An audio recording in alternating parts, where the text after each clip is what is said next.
మకర రాశి.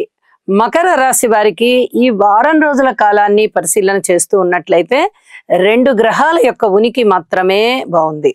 తృతీయ స్థానంలో శని గారు బాగున్నారు, అష్టమ స్థానంలో శుక్రాచార్యుల వారు బాగున్నారు. అయితే శుక్రాచార్యుల వారి యొక్క స్థితి సంచారము మీద రాహు గారి యొక్క దృష్టి పడుతూ ఉన్న కారణం చేత కొన్ని రకాలైనటువంటి జాగ్రత్తలు ఇక్కడ తీసుకోవాల్సిన పరిస్థితే కనిపిస్తోంది. అయితే ఈ వివాహ బంధంలో ఉన్నవారు అధిక జాగ్రత్తలు తీసుకోండి, ఇది చెప్పదగ్గ సూచన. ఇక అన్నదమ్ముల యొక్క సహాయ సహకారాలు చాలా బాగున్నాయని చెప్పచ్చు. అలాగే ఆత్మస్థైర్యం బాగుంటుంది, మంచి మనోబలం బాగుంటుంది. ఇక జాగ్రత్తలకు సంబంధించినటువంటి విషయాలలో మీరు అనారోగ్యం ఏదన్నా ఉన్నట్లయితే ఔషధ సేవ చేయండి. అలాగే ఈ శారీరక పరమైన రుగ్మతలు ఏమన్నా ఉంటే కొన్ని లోషన్స్ అలాంటివి శరీరానికి వాడవలసి వస్తుంది.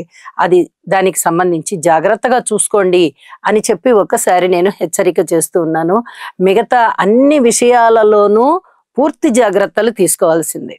కుటుంబ పరంగా, అలాగే మానసికమైనటువంటి ఆలోచనల పరంగా, మాతృవర్గ రీత్యా, సంతాన రీత్యా, రుణభారాల రీత్యా, అలాగే విద్యార్థులు ఎక్కువ కష్టపడాల్సి వస్తుంది. స్త్రీలకి ఎక్కువగా ఓర్పు కలిగి ఉండవలసిన పరిస్థితి ఏర్పడుతుంది. ఇక వ్యవసాయదారులకి కాయ కష్టం తప్పట్లేదు, సరైన ఫలితాలు కనబడబోవడం లేదు.